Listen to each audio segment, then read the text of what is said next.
Hola a todos, soy la doctora Amanda Ladrón de Guevara, endocrinóloga de la sede Occidente, y hoy vamos a tratar el tema de hipotiroidismo.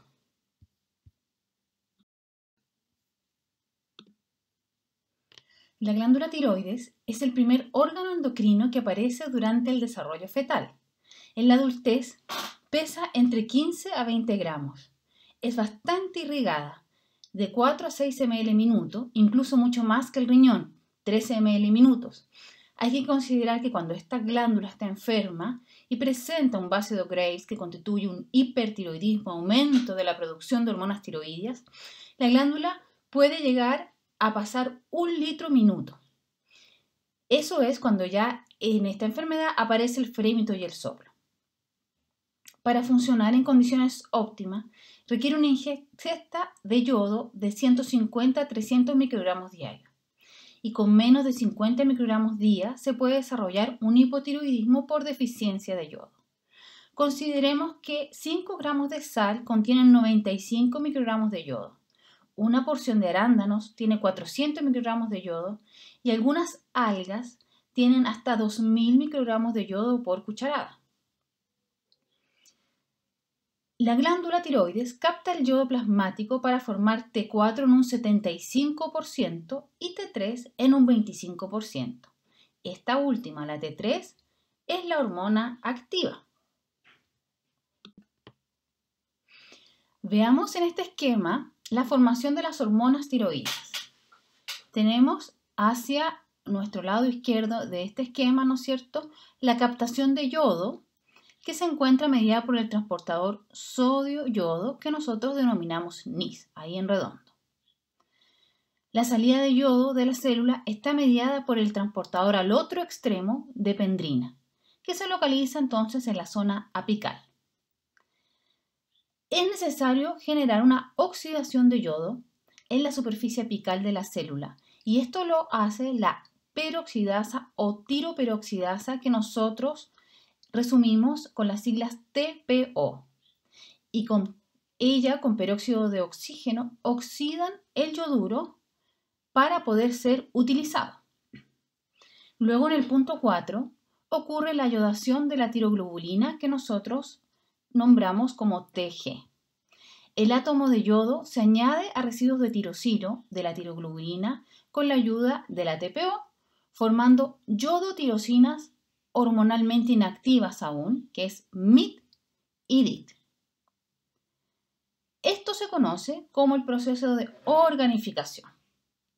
Luego viene el proceso de acoplamiento, es decir, MIT y DIT se acoplan, se unen para formar hormonas activas. La T4, que es acoplamiento de 2 DIT, diyodotirosina, y T3, acoplamiento de DIT y MIT, MIT monoyodotirosina. Finalmente, como ustedes ven, siguiendo el esquema, se produce la proteólisis, la liberación de T4 y T3 de la tiroglobulina, también se libera yodo, MIT y DIT que salen al coloide y son recapturados.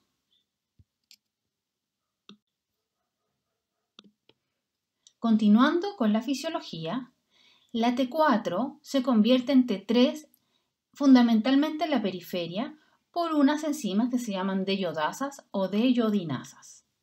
Existen 3 tipos de estas enzimas. Tipo 1 que se encuentra en la sangre, la tipo 2 que se encuentra en órganos como piel, corazón, sistema nervioso central, incluida la adenohipófisis.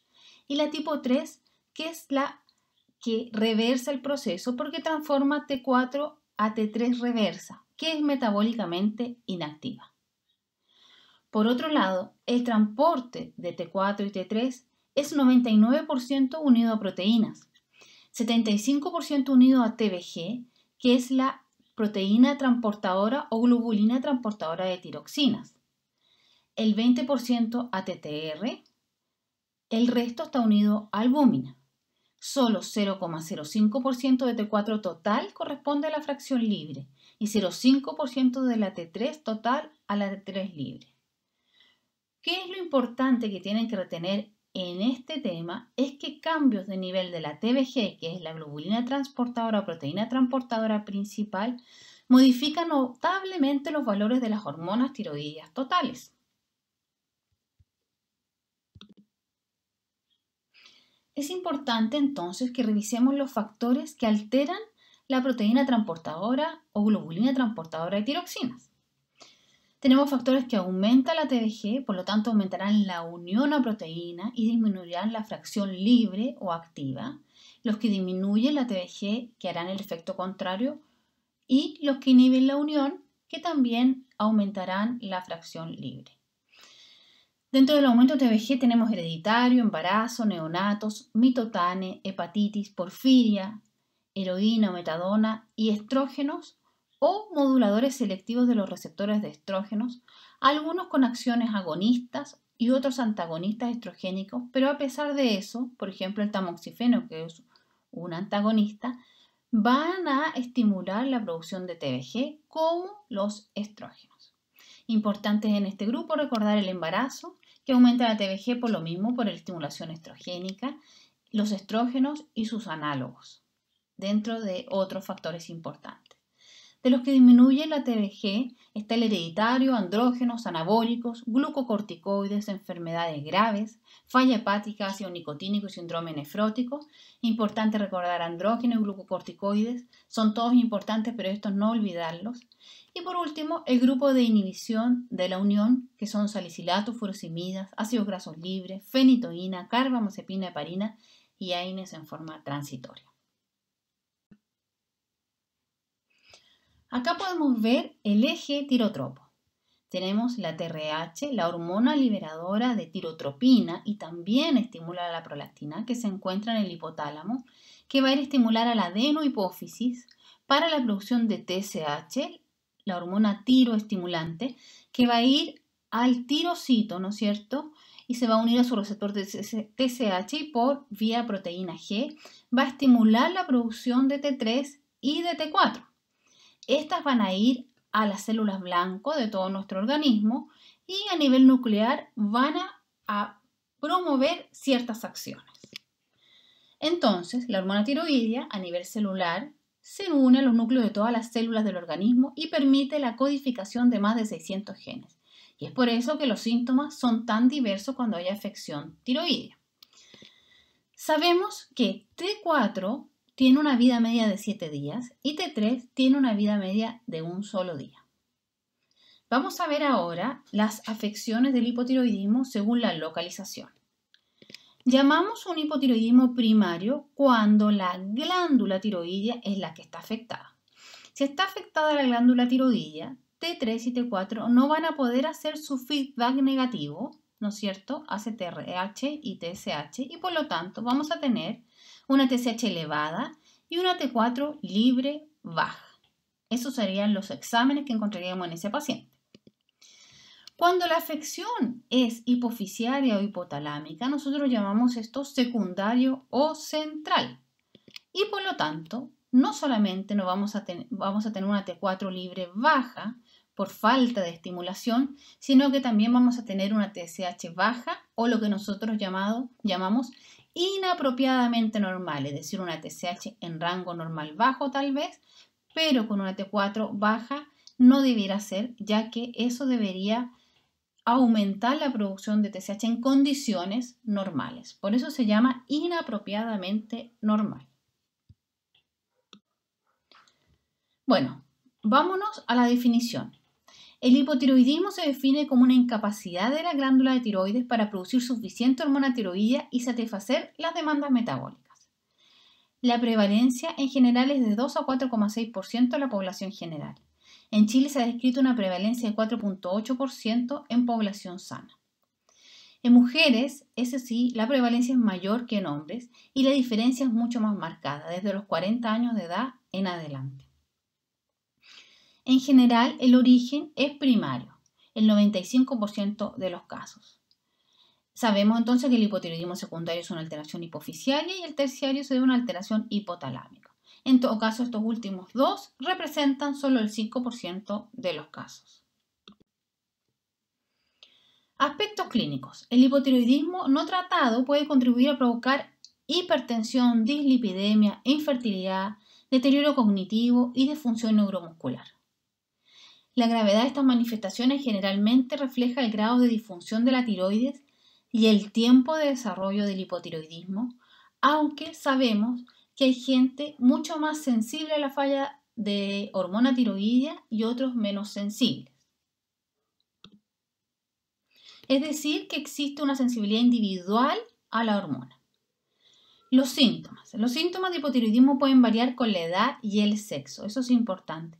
Los lactantes y los niños pueden presentar con más frecuencia letargo y falta de crecimiento. Las mujeres pueden presentar irregularidades menstruales e infertilidad. Un signo frecuente en las mujeres es que empiecen con spotting o con sangramiento entre medio de la regla, aún con anticonceptivos. En adultos mayores, el deterioro cognitivo puede ser la única manifestación. Los síntomas del hipotiroidismo en estos pacientes son pobres predictores de la enfermedad.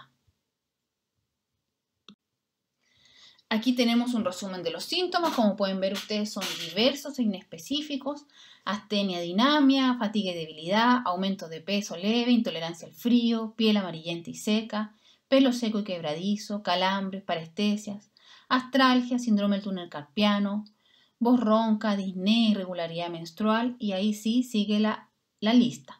Les puse en negrita, ¿no es cierto?, los más frecuentes y con asterisco los que tienen mayor especificidad.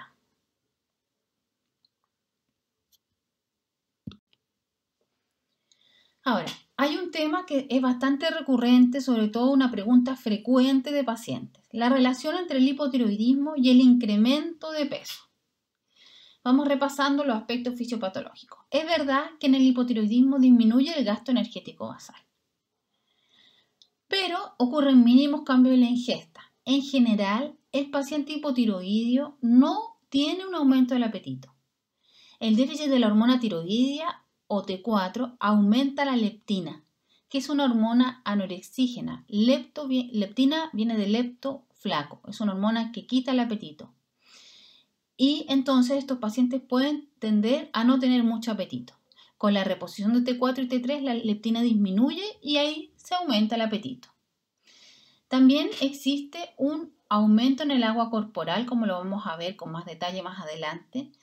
Entonces, al final existe un leve gradiente de peso según niveles de TSH que puede llegar a ser 3 a 5 kilos. Pero no se asocia con frecuencia a obesidad como única causa. Acá tenemos la clínica de los pacientes con hipotiroidismo. Podemos ver que a nivel de cardiovascular hay bradicardia, disminución del volumen sistólica, puede llegar a haber una insuficiencia cardíaca congestiva, hay una cardiomegalia, derrame pericardio porque aumenta la permeabilidad, aumenta los terceros espacios. Esto solo obviamente en el hipotiroidismo severo. Puede haber un aumento de hipertensión arterial diastólica por un aumento de resistencia vascular sistémica. Hay hiponatremia, hay una disminución del clearance de agua libre, ya que el filtrado glomerular y el flujo plasmático renal están reducidos. Todo esto se da en condiciones extremas de hipotiroidismo. Y también hay una falla en el bloqueo del ADH, por lo tanto hay un ADH que está funcionando más. En lo digestivo hay una macroglosia, atrofia gástrica, constipación, que es bastante frecuente, que puede llegar a ilio, ascitis en casos graves, megacolon también en casos graves. También podemos ver una hipoventilación, hipoxia, retención de CO2, derrame pleural, apnea del sueño y disminución de capacidad vital. La anemia en general es multifactorial, ya que se puede producir por hipoplasia, déficit de hierro, déficit de vitamina B12 y también por hemorragias, ya que hay déficit de factores de coagulación 7, 8, 9 y 11. En general, el metabolismo hay una disminución en el consumo de oxígeno, gastos metabólicos, hay un aumento de colesterol y LDL, aumento de homocisteína, aumento de CK, hipercarotinemia, lo que lleva a un mayor riesgo cardiovascular. Bueno, acá tenemos alguna clínica, ¿no es cierto?, de los pacientes con hipotiroidismo. Podemos ver que esta paciente, ¿no es cierto?, tiene una fascia bultuosa, hay una infiltración de glicosaminoglicanos a nivel de la piel, va a producir un edema, aumento del párpado superior y si ustedes se fijan bien, este edema habitualmente parece en rejilla, ¿ya? Como si uno tuviera aquí una red. También hay una disminución o caída de la cola de la ceja, este aspecto como adormilado de la paciente y un color que es más bien de tipo amarillento, sin ser ictericia, es solo de la piel y eso se debe al aumento de betacarotenos en este órgano. Lo otro importante es que el edema que se produce es por infiltración de glicosaminoglicano, por lo tanto, no va a dejar godet.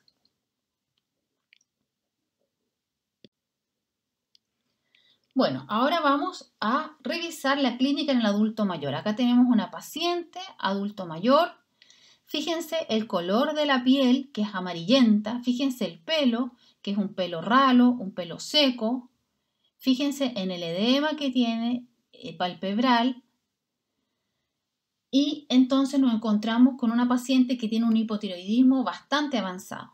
¿Y por qué? Porque los síntomas y signos en el adulto mayor son malos predictores de hipotiroidismo. Se relaciona con severidad, duración y sensibilidad individual a la enfermedad, como lo dije. Y habitualmente en estos pacientes se atribuye a otras enfermedades coexistentes, como se puede hacer pasar por una depresión, por fármacos, solo por la edad. Entonces, solo un 10% de los casos en estos pacientes el diagnóstico se hace por clínica.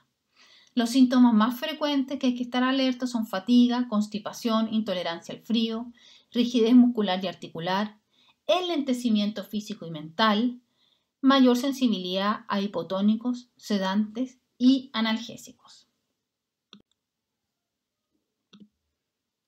Vamos ahora al diagnóstico. Es importante que retengan que la TSH es el método más sensible para el diagnóstico de esta enfermedad. Si nos fijamos en este gráfico, acá en la parte inferior tenemos T4 libre y sus rangos de referencia, que son 0,7 a 1,8 nanogramos por decilitro. Esto varía entre un laboratorio y otro, pero no varía mucho. Y en la parte hacia la izquierda tenemos la TSH en el rango de referencia normal, que vendría siendo 0,4 a 4.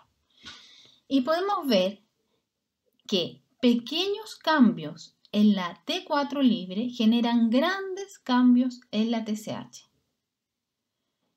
En estados iniciales de la disfunción tiroidea, una TSH anormal siempre va a anteceder a la alteración de T4 libre. Por lo tanto, es el método más sensible. Con respecto a las causas de hipotiroidismo, la causa de hipotiroidismo primario más frecuente y en general la más frecuente de los hipotiroidismos es la autoinmune. La tiroiditis crónica autoinmune o de Hashimoto representa el 80% de las causas de hipotiroidismo primario. Otra causa es el anticuerpo bloqueador de receptor de TSH, que es menos frecuente. Y heterogénicas tenemos posradioyodo en los pacientes hipertiroidios, por ejemplo, que han recibido tratamiento de ablación de su tiroides, han quedado hipotiroideos. Postiroidectomía, posradiación externa. También están las infiltrativas que también pueden infiltrar el tejido tiroideo, como la amiloidosis, sarcoidosis, linfoma y hemocromatosis, como ocurre también con otros órganos. Defectos en la hormonogénesis, la producción de hormona tiroidea, la digenesia y agenesia, defectos congénitos y algunas drogas, por ejemplo el propiltiracilo y el tiamazol, que son tionamidas, que inhiben la oxidación del yodo y la organificación, y además el propiltiracilo actúa periféricamente sobre las deyodasas. También tenemos el litio, por ejemplo, que interfiere en el acoplamiento de yodotirosinas e inhibe la liberación de hormona tiroidea. Tenemos la miodarona, que tiene un efecto importante. La miodarona es una droga que tiene mucho yodo, que concentra mucho yodo, y por lo tanto puede generar un efecto Wolff-Chaikoff, que es un efecto en donde se frena la oxidación y la organificación por exceso de yodo orgánico. Esto dura aproximadamente 2 semanas. Y en los pacientes que tengan hipertiroidismo, aumento de función tiroidea, viene un efecto posterior que se llama Joe-Basedow, que ocurre en donde hay un aumento de la producción de hormona tiroidea debido al exceso de yodo que está dentro de la glándula. Esto también lo pueden ver con algunos medios de contraste. Además, la miodarona inhibe las deyodasas y aumenta la destrucción de la tiroides a largo plazo a través de un proceso inflamatorio por aumento de interleuquinas, por ejemplo, la interleuquina 6.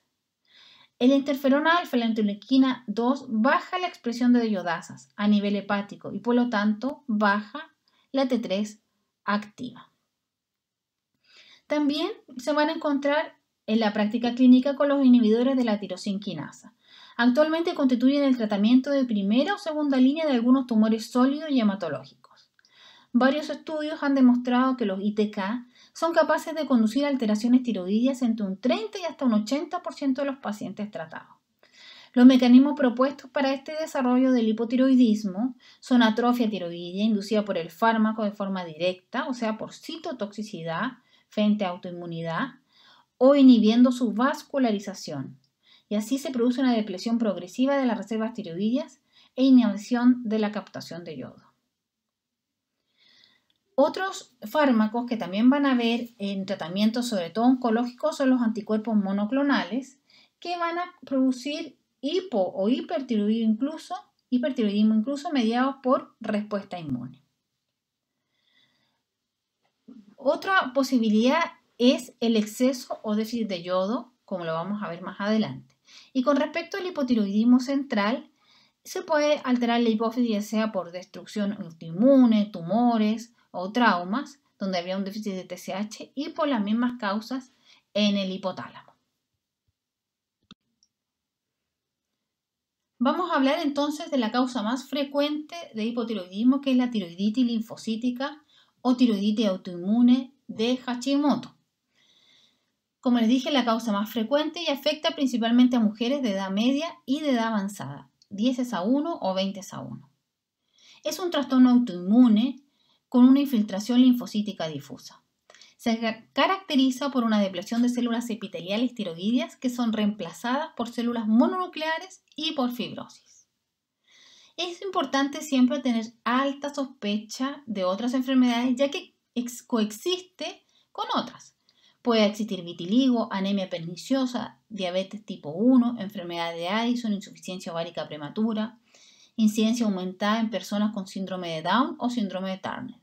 Entonces, por un lado, sospechar esta enfermedad y por otro lado, si tenemos un paciente con estas enfermedades, también chequearle su tiroides. En este esquema podemos ver la fisiopatología de la destrucción de la tiroides y podemos ver acá a mano izquierda la inmunidad primaria o innata, cómo se produce el daño a través de los macrófagos, como la inmunidad secundaria o adaptativa a través de linfocitos T citotóxicos y a través de la modulación de anticuerpos.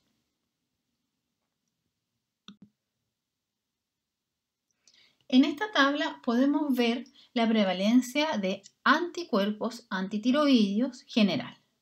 Tenemos entonces los anticuerpos antirreceptor de TSH, que son propios de la enfermedad de base de Graves. Tenemos el anticuerpo antitiroglobulina, si recuerda, la tiroglobulina era la proteína que se unía a T3 y T4 antes de ser liberada de la tiroides, y el anticuerpo anti-TPO, que era esta enzima, ¿no es cierto?, que participa en la oxidación del yodo y la organificación para producir MIT y DIT. Esos son los tres tipos de anticuerpos.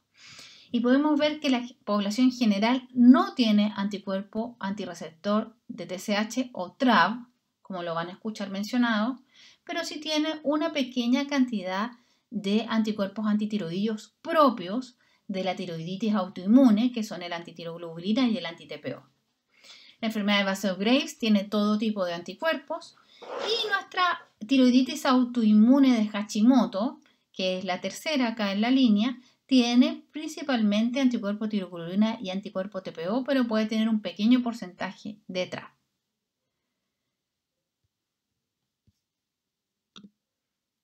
Importante recalcar entonces que existe población sana que tiene cierto porcentaje de anticuerpos tiroglobulina y TPO y que no representa un proceso de tiroiditis o una enfermedad. Bueno, el diagnóstico de esta enfermedad, la palpación de un tiroides de tamaño normal puede ser o aumentado de consistencia firme y gomosa, indoloro, de bordes netos y superficie irregular. Eso es lo que podríamos palpar. Muchos pacientes tienen la enfermedad y en realidad no es posible palpar una alteración. Con respecto a la función tiroidea, puede tener una función tiroidea clínica o subclínica, como vamos a repasar. Y en una etapa inicial puede existir tirotoxicosis, generalmente subclínica y autolimitada, pero esto se debe más bien por destrucción de la glándula, no por producción, ¿ya? La destrucción libera una mayor cantidad de hormona tiroidea a la sangre. Con respecto a los exámenes, presenta altos niveles de anticuerpo antitiroideo en sangre, antiperoxidasa, antiglobulina o ambos, pero existen tiroiditis autoinmunes que tienen anticuerpos normales negativos. En la eco vamos a encontrar generalmente una tiroides heterogénea e hipoecogénica.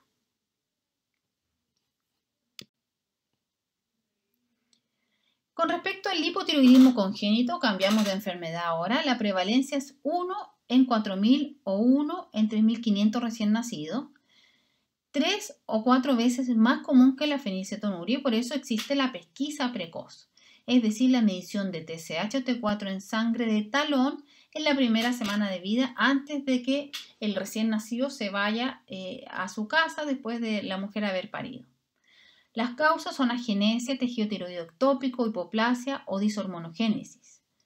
La mayoría de los estudios indica que se puede lograr un desarrollo intelectual normal con la terapia adecuada y precoz. Yo tengo una paciente que tuvo su hipotiroidismo congénito y que en este momento ejerce como abogada y no tuvo ningún problema en su educación gracias a la pesquisa precoz. Otro tema ahora, otra patología, el hipotiroidismo por deficiencia de yodo. La deficiencia de yodo es una causa importante de bocio y de hipotiroidismo en todo el mundo. Típicamente, como se ve en este dibujo, a la parte inferior de la diapositiva, se ven regiones montañosas de los países en desarrollo. Se puede ver, eso sí, ahora en pacientes con dieta vegetariana estricta o los veganos que tienen poco aporte de yodo. La mayoría de las personas con deficiencia de yodo presentan clínicamente bocio, pero en cuanto a la funcionalidad son eutiroidios con TSH normal o levemente elevado. O sea, no necesariamente constituye una deficiencia en la producción de estos. En general, en nuestro país no hay deficiencia de yodo, como pueden ver ahí, porque nuestra sal es yodada y muchas partes, sobre todo en Santiago, el agua viene con yodo también. El hipotiroidismo subclínico es una entidad que generalmente se presenta dentro de la historia de una tiroiditis de Hashimoto o tiroiditis autoinmune. Está definido por una TSH elevada con T4 libre dentro de rango de referencia. Se divide en leve cuando la TSH es de 4.5 a 9.9 y severo cuando la TSH es mayor a 10. Corresponde al 4 o 10% de los adultos. Es más frecuente en mujeres con edad avanzada. Los pacientes pueden no tener síntomas atribuibles al hipotiroidismo y en pruebas repetidas la TSH puede normalizarse de forma espontánea en muchos pacientes. Por lo tanto, el tratamiento es discutible en un grupo de pacientes. En general, el 4-18% de esta entidad evoluciona a un hipotiroidismo definitivo.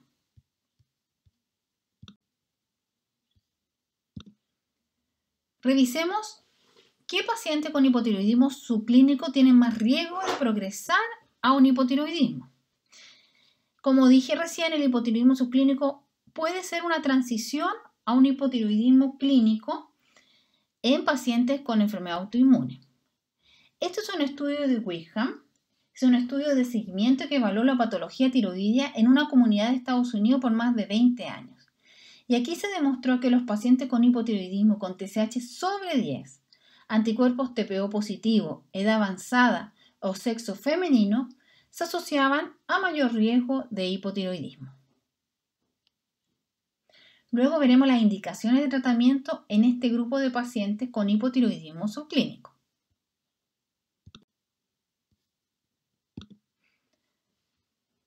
Vamos a revisar algunas condiciones especiales en el hipotiroidismo. Uno de ellos es el hipotiroidismo y el embarazo.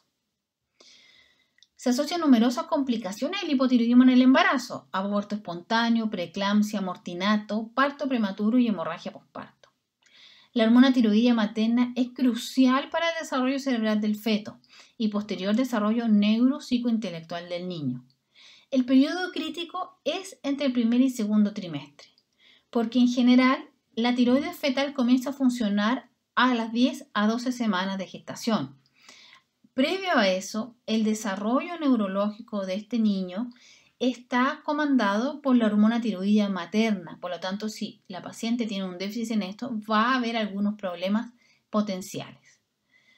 Los niveles normales de T4 libre y TSH se alcanzarían recién a las 36 semanas del embarazo y más o menos a las 20 semanas de embarazo el feto ya tiene su eje tirotropo, pero en general sus niveles normales alcanzan a las 36 semanas.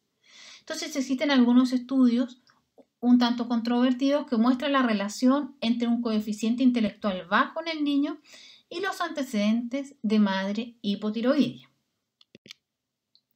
Ahora, para poder entender un poco más todo este proceso, tenemos que entender cómo cambian los test de función tiroidea durante el embarazo. En el embarazo se aumenta la excreción renal de yodo por parte de la madre, aumentan las proteínas fijadoras de tiroxina, como comentamos anteriormente, aumenta la producción de hormonas tiroideas y la subunidad beta, la HCG, tiene un aumento estimulador en la tiroides como la TSH, es decir, es una TSH o tiroestimulante símil. Importante recalcar entonces lo que hemos conversado, que por estímulo estrogénico la TBG y por consecuencia la T4 total aumentan luego de la séptima semana, teniendo un pic a la semana 16. Y por otro lado, también se aumenta la producción de hormonas tiroideas por la subunidad beta. Entonces, ¿cuál es el rango de TSH y T4 según trimestre de embarazo? Vamos viendo, la TSH, como dijimos, disminuye por efecto de TSH símil de la subunidad beta, aumenta la T4, la T3 y va a ir a frenar, ¿no es cierto?, hacia la hipófisis la TSH. Previamente se consideraba que la TSH normal, por esto que explicamos recién, debería ser menor a 2.5 microunidades por litro. Ahora, no es clara la presencia de evolución adversa con TSH entre 2.5 y 4. No está claro. El estudio anterior que les mostré de embarazada con coeficiente intelectual decía que la paciente debía tener menos de 2.5. ¿Y qué ocurre? Es que ocurre una alta prevalencia de TSH mayores a 2.5 en embarazadas chilenas que son sanas. Existe un 35% de mujeres sanas que no se le demostró patología tiroidea que tienen TSH más de 2.5, entonces en el fondo no tienen problemas en su producción de hormonas tiroideas. Entonces el consenso no está completamente validado. ¿Qué se hace ahora? El rango de TSH para iniciar tratamiento depende si la paciente presenta enfermedad tiroidea demostrable. Si yo tengo una paciente que demuestra enfermedad tiroidea con un anticuerpo TPO elevado o una ecotiroidea alterada, sí voy a iniciar tratamiento si esta paciente tiene más de 2.5 de TSH. ¿Qué ocurre con la T4 libre? La T4 libre se utiliza solo en el primer trimestre ya que tiende a bajar fisiológicamente en el segundo y tercer trimestre. La T4 total en el segundo y tercer trimestre se ajusta, tiende a ser un poco más estable ya que la TBG se estabiliza y por lo tanto la T4 se estabiliza siempre en un rango normal alto. Por lo tanto, el rango que ustedes tengan del laboratorio, el rango superior del laboratorio, debe multiplicarse por 1.5 y ver si la paciente cae dentro del rango. Lo mismo el rango inferior. Ambos rangos se multiplican por 1.5 para establecer los nuevos rangos de la paciente. Bueno, acá tenemos el esquema, ¿no es cierto?, que nos va diferenciando, ustedes lo van revisando según la TSH, ¿no es cierto?, entre 2.5 y 10, o una TSH sobre 10, o sobre el valor estimado del laboratorio. Lo importante para tratar es lo que está en el recuadro rojo, diferenciar entre pacientes con enfermedad tiroidea previa y la mujer con tiroides sana.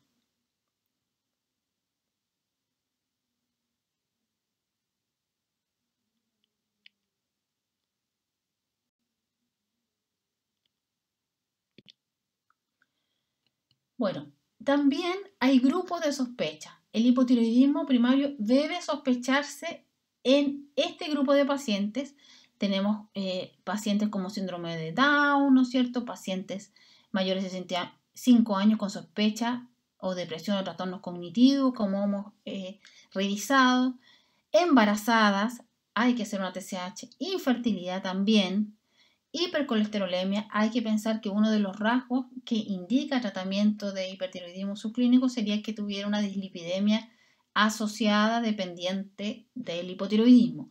Clásicamente el hipotiroidismo sube la LDL. Por supuesto, como sale acá abajo, todos los antecedentes de enfermedades autoinmunes. La idea es no hacer de rutina a toda la población TSH, sino que a los grupos de sospecha. Con respecto al tratamiento, es importante que les señale que aunque se produce T4 en mayores cantidades, recordar que la T3 es la forma biológicamente activa. Aproximadamente el 80% de T3 se deriva de la conversión periférica de T4 por enzimas de iodasas. Ahora, las preparaciones de T3 tienen una vida media corta y existe un alto riesgo de sobredosificación por la que no son recomendadas. Una vez absorbida, la tiroxina sintética que damos, que es la T4, como tiroxina endógena, se somete a la deyodación de T3 biológicamente activa y ahí ya no hay problema porque el mismo paciente activa su fármaco. Tratamiento del hipotiroidismo. Podemos ver que se puede dar la levotiroxina por kilo de peso,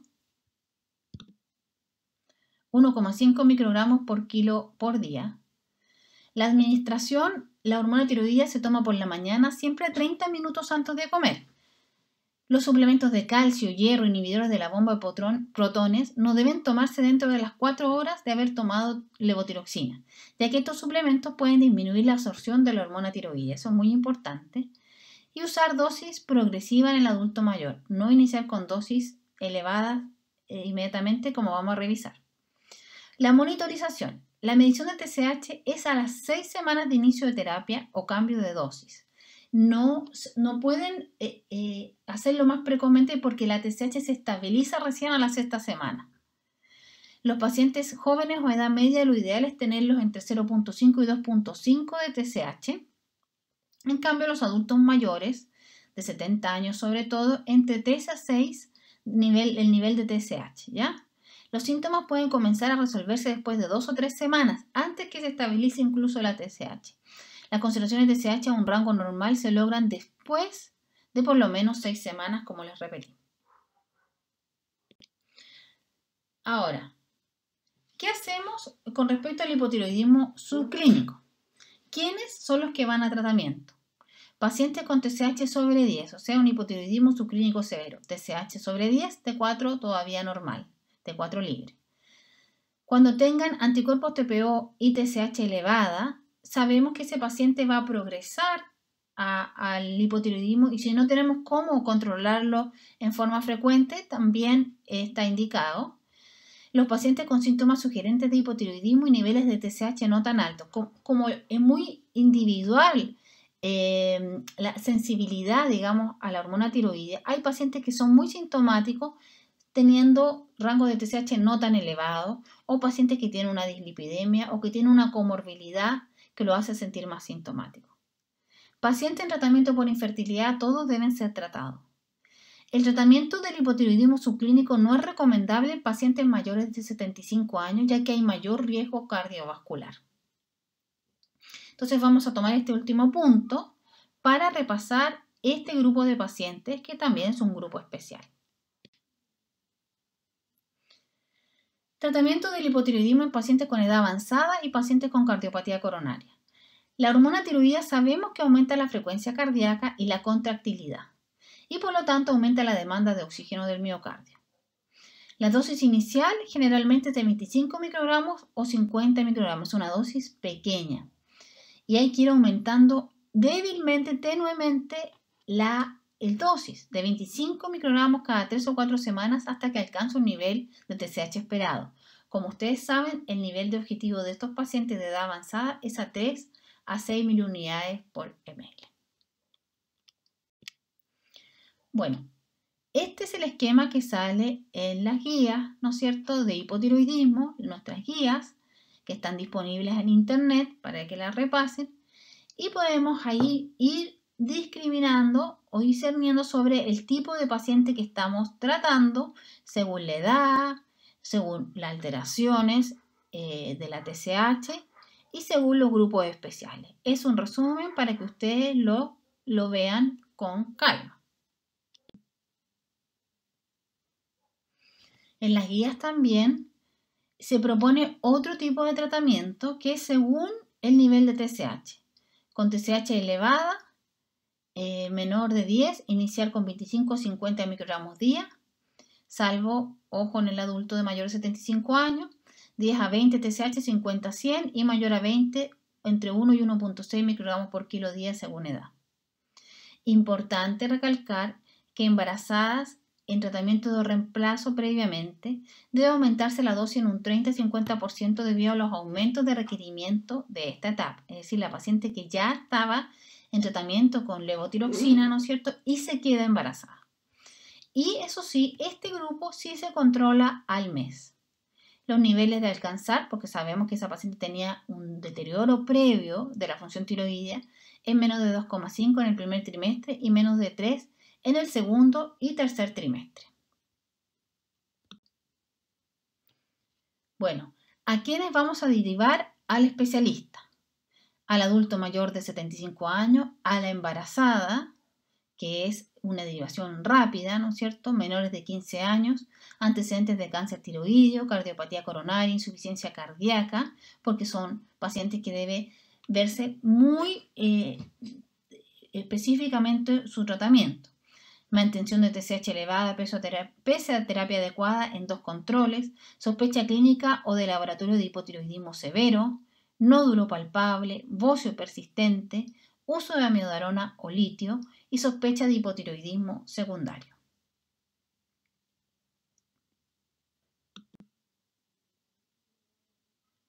Ahora vamos a hablar de un concepto diferente que se llama síndrome de eutiroidio enfermo. Este concepto se ha utilizado para designar el patrón de cambio en el eje tirotropo que ocurre en pacientes con enfermedades ajenas a la tiroides, habitualmente crónicas o graves. Es una adaptación de la tiroides sana frente a un evento crítico y sistémico, es decir, no es un problema de la tiroides, no hay que tratar la tiroides. Existe una alteración de la conversión periférica de T4 a T3. Hay una inhibición de la deyodinasa tipo 2. TSH y T4 en general son normales y existe una T3 baja. Recordad que la deyodinasa o deyodasa tipo 2 convierte T4 a T3. Hay una alta frecuencia asociada a estrés físico, ayuno prolongado, cirugía, trauma, hospitalizados. No requiere terapia de sustitución. Esto habitualmente lo van a ver en el paciente hospitalizado, que en el paciente que lleva muchos meses hospitalizado o que está gravemente enfermo. En su fase de recuperación puede provocar una alza transitoria de TSH que tampoco debe ser tratada. Cuando los cuadros son muy severos, se afecta la secreción de TSH hipoficiaria. Inicialmente puede verse incluso algo frenado baja. Y también baja la TBG, aumentando la fracción libre de tiroxinas. Al recuperarse el paciente, puede verse ahí una alza transitoria de TSH, pero luego esta va a ir a la normalización. Por lo tanto, esto no es una enfermedad de la tiroides y no debe de tratarse la tiroides, sino que las enfermedades concomitantes. Este es el evento máximo de expresión de un hipotiroidismo que se llama coma mixedematoso. Es un cuadro de alta letalidad, más frecuente asociado a un paciente con un hipotiroidismo que no estaba bien tratado y que está asociado a un estrés físico, como el invierno, el frío es un gran debutante de coma mixedematoso, infecciones graves, cirugías, etc. Las manifestaciones, como dije, es la expresión máxima y extrema del hipotiroidismo, como podemos ver en esta foto. Esta señora habitualmente ocurre en la tercera edad por olvido de medicamentos, por exponerse al frío sin notarlo, porque las infecciones también son más solapadas. Podemos ver cómo tiene su base bultuosa, ¿no es cierto? Sus labios bultuosos, infiltrados, su pelo seco, ¿ya? Y entonces las manifestaciones son extremas. Hipotermia, falla respiratoria, compromiso del sistema nervioso central, compromiso hemodinámica. En general, la terapia es multidisciplinaria. Se requiere una sustitución con levotiroxina endovenosa porque estos pacientes tienen una infiltración importante de glicosaminoglicanos en el duodeno, tienen un tránsito extremadamente enlentecido y en general la absorción oral de levotiroxina es imposible. Se requiere levotiroxina endovenosa, que es difícil de encontrar en nuestro país. Entonces, esto constituye también un evento más de gravedad en estos pacientes. Se requiere glucocorticoides, soporte vital avanzado, pero hay pacientes que, como ven aquí en la foto, es la misma señora que revierten lentamente la enfermedad y pueden salir adelante. Mensaje para llevar a casa. El hipotiroidismo de alta frecuencia, especialmente en el adulto mayor, puede presentar un cuadro clínico típico, atípico o asintomático. Hay que hacer una correcta interpretación del estudio funcional. No se nos pueden pasar hipotiroidismos secundarios con una TSH que se vea normal. Si el paciente tiene clínica, se debe sospechar un hipotiroidismo secundario. Y ahí pedir T4 libre. Terapia recomendada es la levotiroxina. El manejo general puede ser a nivel primario. Derivación especialista en los casos más complejos, como lo vimos en las guías que están disponibles en internet. Muchas gracias por la atención y nos vemos en una próxima clase.